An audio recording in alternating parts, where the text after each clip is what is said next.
Hey guys, welcome to my channel. In this video, I'm gonna show you how you can hide likes on your Facebook. It's super easy and we will make sure you get it right.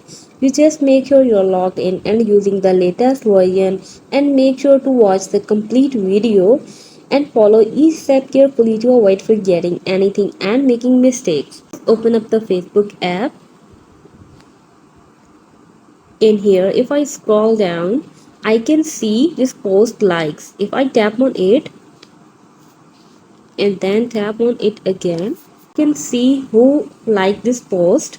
But if I don't want to see who can like this post, so all I have to do is just go back, tap on that menu and that setting gear, scroll a little down, and here you can see reaction preferences. Now if you tap on post from others, right, it means if someone else posts something, so you can see the number of likes on this post, but you can't see specific people who like that post. So if you would not want to see the people who like the post, so you can simply just on it.